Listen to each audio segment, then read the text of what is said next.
If you watch the successful photography YouTube channels, you've probably noticed that one of the most successful kinds of posts on them is one in which the host shows you some cool new thing you can buy.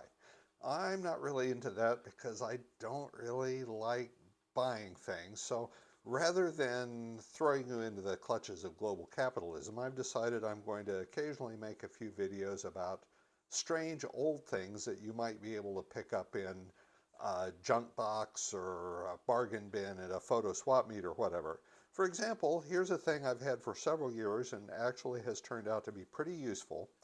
It is a folding bellows made by Kopel, which was the brand name of Kobayashi Precision, and was a very popular accessory back in the early to mid 1950s for people who wanted to make close-up images of small things. Taking close-up photos nowadays is such a trivial activity you probably don't even think about it. You just flick your phone camera into macro mode, or you spend a few $100s for a macro lens for your mirrorless camera and put it on it.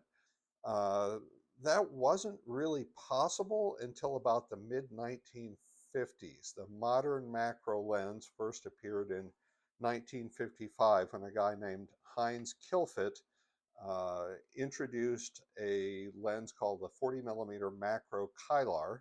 Your other option was to haggle together some kind of ramshackle contraption that would let you extend the lens of your camera farther from the film plane than it normally was. Now this type of bellows was made not only under Kobayashi's own Kopil brand name, but they also made it for several other brands in some camera companies. It was quite a bit more convenient than the big bulky bellows attachments that were often used for close-up photography because it folded up into this small package. Now here's the basic layout of the thing. On the back would be a Leica screw thread 39 millimeter lens that would attach to any Leica type camera, Leica, Canon, Zorky, whatever. I happen to have an M bayonet adapter on it because I use it on my Pixie, but normally you would just have the mount that would go straight onto the camera. This mount was secured by this little screw thread, which allowed you to pivot it back and forth so you could level up the camera or switch from vertical to horizontal images easily. On the bottom was a 1/4 by 20 tripod socket where you would attach it. On one side is a knob that controls the movement in and out of the bellows standard, and on the other side is a locking nut that lets you clamp it in place once you've got the magnification you want. The way that you would use this thing was that you'd start out by loosening this disc at the base, and that would let you fold down the track. You'd then relock it, and then by using the movement knob, you could extend the bellows to whatever distance you needed for the close-up photo you wanted to take. Now this wasn't just any Kopil bellows, this was the Kopil bellows matte, which was the deluxe model, and that meant it had a couple of other interesting features.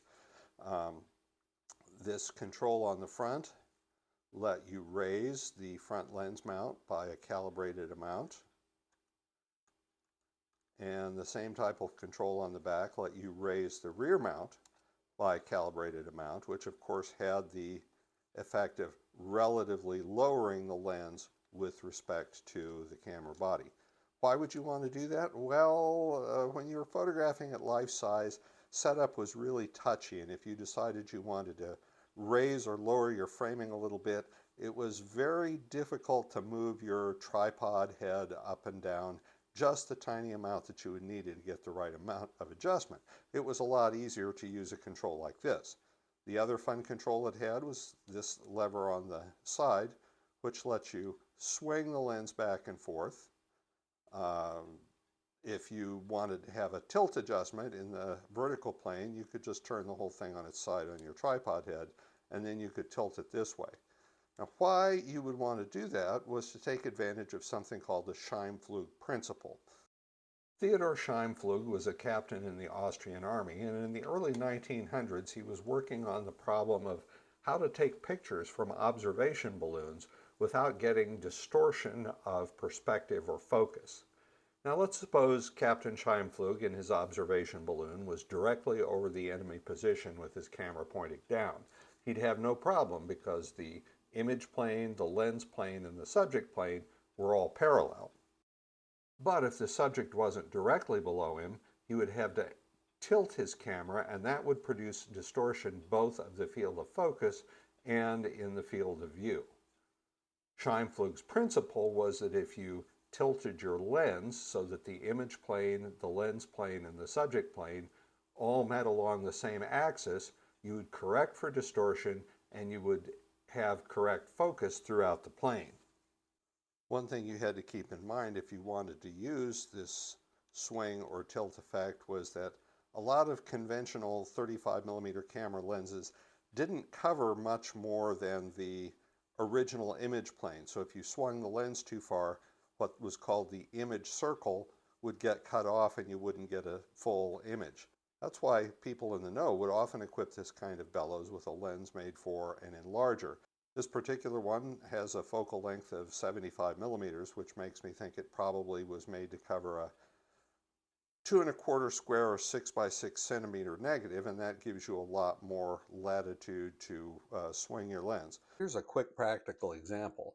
I've got my Pixie Max set up on the Copil bellows, and I'm going to use it to take a close-up picture of a circuit board. I'm using Pixie's built-in wireless tethering capability to frame up my shot, which is not a capability I would have had back in the early 1950s, and it does make things a lot easier. Here's our first example picture taken with no lens tilt. As you can see, there's only a very narrow range of focus, even though I had the lens stopped down to a pretty small aperture. Now let's try with the lens tilted in accordance with Scheinflug's principle. When we look at the results, you can see we have almost all the entire board in focus, just as Captain Scheinflug said it would be. And when you're done, you can reverse your original operation, fold it up, put it back in the drawer, and be ready for your next close-up adventure. Not bad for something that cost me a hot $20 at a camera show, including the lens.